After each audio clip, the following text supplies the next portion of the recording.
देखिए मम्मी जी, अगर आप ये सोचकर यहाँ रहने आई हैं कि बहू के हाथ का खाना मिलेगा, बहू आपके पैर दबाएगी, तो भूल जाइए।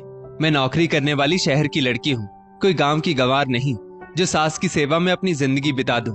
शुक्र मनाइए कि मैं आपसे घर के कामकाज नहीं करवाती हूँ, तो खाना बनाने वाली जैसा खाना बनाती है चुपचाप से खा लीजिए और मेरा दिमाग मत खराब कीजिए। अगर मेरा दिमाग घूम गया ना, तो खाना बनाने वाली की जगह आपको खाना बनाना पड़ जाएगा। अब हटिए सामने से, बाहर आपका बेटा मेरा इंतजार कर रहा है। रश्मि अपनी सास आशा जी से कहती है। आशा जी बोली, जरा रुको बहू, मैंने कब तुमसे कहा कि तुम मेरे लिए खाना बनाओ, पर किसी अच्छी काम वाली को तो रखो।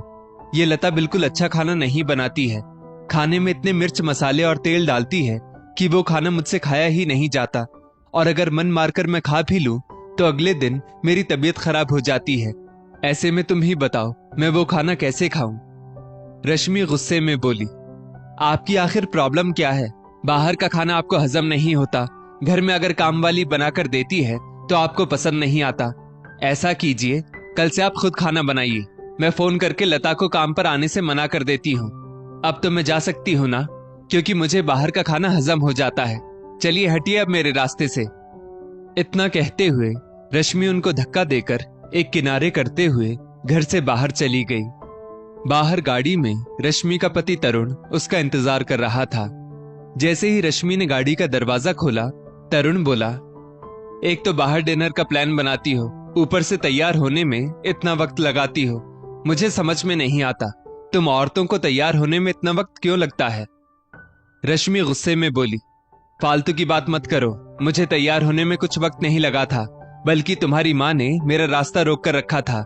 जब से आई हैं जीना हराम करके रखा है मेरा, इसीलिए मैं कहती थी कि उन्हें गांव में ही रहने दो, पर नहीं, तुम्हें तो दुनिया वालों की पड़ी थी कि लोग क्या कहेंगे, अकेली माँ को गांव छोड़ रखा है। और तुम्हारे प्लान का क्या हुआ?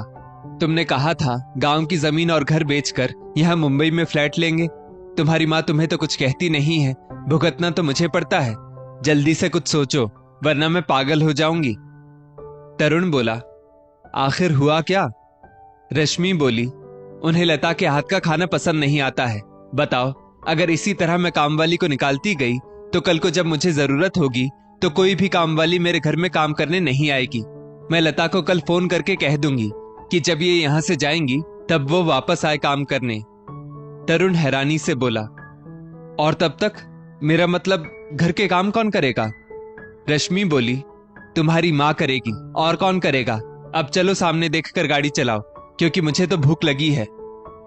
आशा जी ने हार कर खुद से ही खाना बनाना शुरू किया। बेटे को माँ के हाथ का खाना अच्छा तो लगता था, पर अपनी पत्नी के सामने वो तारीफ भी नहीं कर पाता था। और अगर आशा जी को कुछ बनाने की भी इच्छा होती थी तो उन्हें पहले अपनी बहू रश्मि से इजाजत लेनी पड़ती थी। एक दिन आशा जी को गट्टे की सब्जी बनाने की इच्छा हुई तो वो तरुण से बोली, बेटा, आज क्या गट्टे की सब्जी बना लूं, तुम खाओगे? तरुण बोला, माँ, अब छोटी छोटी बातें मुझसे क्यों पूछती है, रश्मि से पूछा कीजिए। आशा जी ठंडी सांस भरते हुए बोली, क्या समय आ गया है, बुढ़ापे में मुझे तुमसे और बहू से हर बात की इजाजत लेनी पड़ती है। एक समय था जब तुम्हारी पसंद और नापसंद बिना तुम्हारे कहे ही मैं जान लेती थी, और कभी घर से बाहर निकलने से पहले तुम भी तो मुझसे इजाजत नहीं लेते थे। तरुण गुस्से में बोला, मेरी बात अलग थी, मैं लड़का हूं तो मुझे घर से निकलने से पहले आपकी इजाजत क्यों लेनी पड़ती? और बात यहाँ पैसों की है। आपको शहर के लाइफस्टाइल के बारे में पता नहीं है कि कितना खर्चा करना चाहिए और कितना नहीं, तो बहू से इजाजत लेने में कैसी शर्म। आपको जो बनाना है रश्मि से पूछकर बनाया कीजिए, मेरा दिमाग मत खराब कीजिए। इतना कहकर तरुण अपने लैपटॉप में व्यस्त हो गया। करीब 2 महीने तक आशा जी ने खुद से खाना बनाया, पर उनकी काम में लगन देखकर रश्मि घर के बाकी काम भी उनसे ही करवाने लगी। यहाँ तक कि बेटा भी एक गिलास पानी तक खुद से नहीं लेता और हर चीज के लिए माँ को ऑर्डर दे देता था। एक दिन तरुण ने कहा, माँ, 1 कप चाय बनाकर दे दो, और प्लीज थोड़ी अच्छी चाय बनाना। हमेशा दूध बढ़ाने के चक्कर में ठीक ठाक ही चाय दे देती हो। मैं अपने कमरे में काम कर रहा हूँ तो यहीं चाय दे जाना। आशा जी बोली, अभी बनाती हूँ।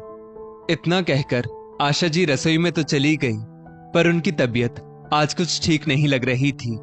अब उन्हें दिन में ही तारे दिखाई देने लगे थे। उनका मन करता था कि काश वो आराम से बैठती और कोई उन्हें गर्मा गर्म चाय देता, पर ये तो होने से रहा। आशा जी चाय बनाकर जब तरुण को देने गई तो कुछ देर यूं ही उसके पास खड़ी हो गई। तरुण बोला, कुछ कहना चाहती हैं तो जल्दी कहिए, मेरे पास वक्त नहीं।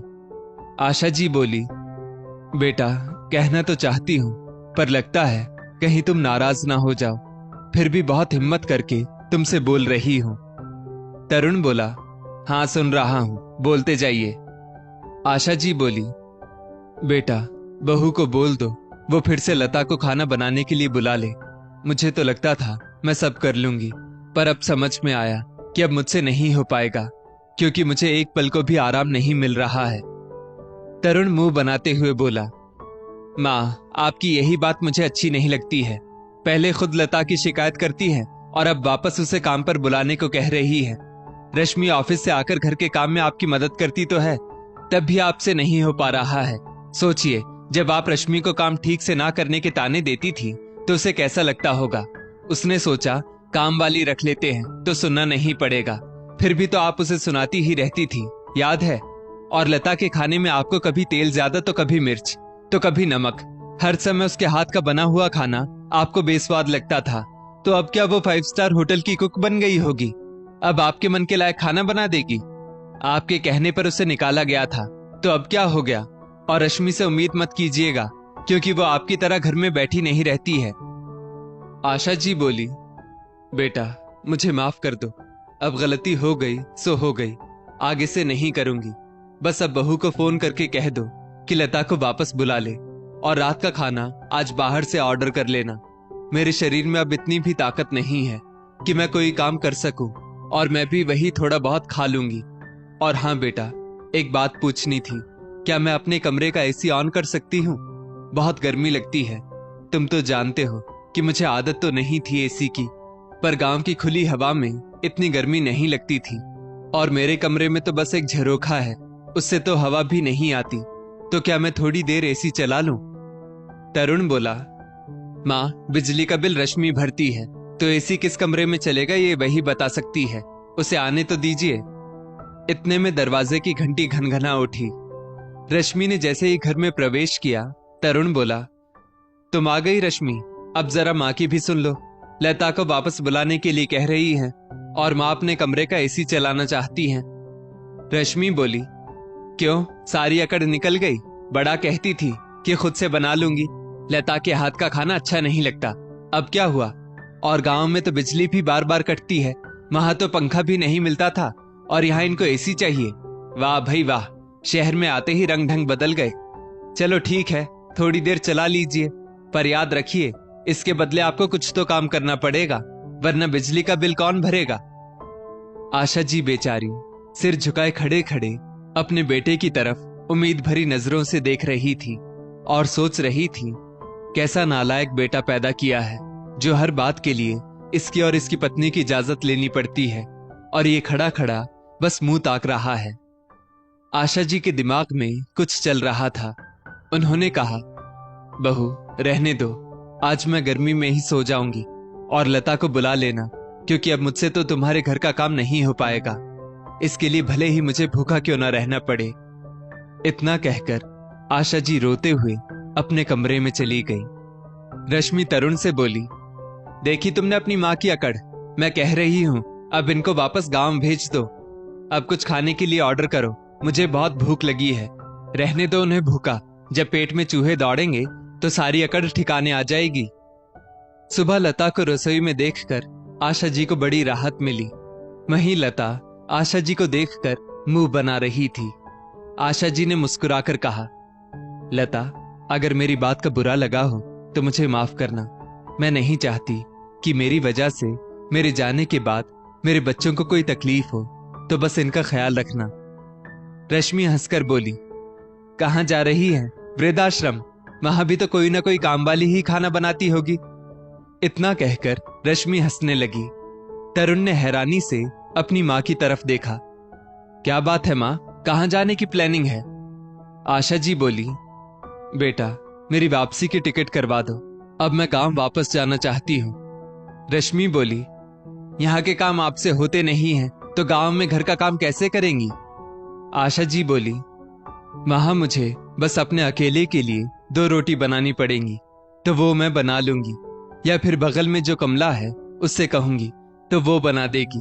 पर यहाँ तो मुझे सबका काम करना पड़ता है, और हर छोटी बड़ी चीज के लिए तुम लोगों से इजाजत लेनी पड़ती है, तो अब मुझसे यहाँ नहीं रहा जाएगा। तरुण सोच में पड़ गया। उसने सोचा था गांव की जमीन और घर बेचकर मुंबई में एक फ्लैट लेगा, पर माँ तो उसकी पूरी प्लानिंग पर पानी फेर रही थी। तरुण बोला, माँ चिंता क्यों करती हो? शहर के लोगों को कामवाली से बहुत सारी शिकायत रहती है, और फिर कई बार वो गुस्से में उन्हें हटा भी देते हैं, और जब खुद काम करना पड़ता है तब तो हर किसी को दिन में तारे दिखाई देने लगते हैं। इसमें कोई नई बात नहीं है। माँ मैं क्या कह रहा था, आप आराम से यहीं रहिए।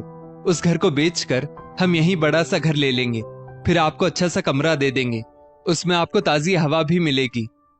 आशा जी बोली, सही कहा था बहू ने कि मुझे दिन में तारे नजर आ जाएंगे, पर बेटा अब मैं कोई गलती नहीं करूंगी तो मुझे क्या तारे नजर आएंगे।